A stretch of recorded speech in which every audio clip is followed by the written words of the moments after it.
నేను మీ కృష్ణవేణిని. Welcome back to Krishnaveni's kitchen. ఈరోజు రెసిపీ వచ్చేసి రాగి లడ్డూలు.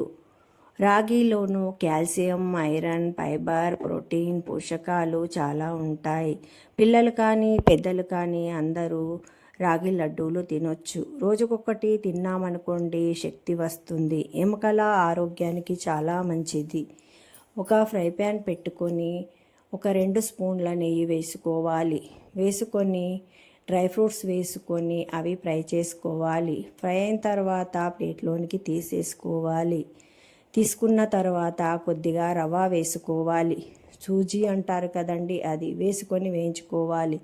రవ వేసుకోవడం వల్ల తినేటప్పుడు అంటుకోకుండా ఉంటుంది లడ్డు. ఒక కప్పు నిండా రాగి పిండి వేసుకొని మంచిగా కలుపుకుంటూ ఫ్రై చేసుకోవాలి. స్మెల్ వచ్చే వరకు ఫ్రై చేసుకోవాలి. నెయ్యి తక్కువ అనిపిస్తే కొద్దిగా వేసేసుకోండి. ఆ పిండిని ఒక ప్లేట్లోనికి తీసేసుకోవాలి. 3/4 కప్పు బెల్లం వేసుకున్న గిన్నెతోటి వాటర్ వేసుకోవాలి. 3/4 వేసుకోవాలి వాటర్ కూడా. బెల్లం కరిగిన తర్వాత పిండిని అందులో వేసేసుకొని ఉండలు లేకుండా కలుపుకొని ఒక ప్లేట్లోనికి తీసేసుకోవాలి.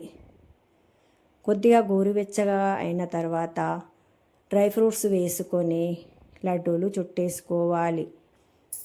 లడ్డూలు చాలా టేస్ట్గా ఉంటాయండి. ఒకసారి ట్రై చేయండి. రాగి లడ్డూలు రుచిగా ఉండడమే కాకుండా సాయంత్రం పిల్లలకు స్నాక్స్ లాగా ఇవ్వచ్చండి. మనము టిఫిన్ బాక్స్లో కూడా పెట్టి ఇవ్వచ్చు. ఒకసారి ట్రై చేసి టేస్ట్ చూడండి, మీకు చాలా నచ్చుతుందండి. ఈ వీడియో నచ్చితే లైక్ చేయండి, షేర్ చేయండి, మీ ఫ్యామిలీ అండ్ ఫ్రెండ్స్కి షేర్ చేయండి. సబ్స్క్రైబ్ చేసుకోవడం అస్సలు మర్చిపోవద్దండి.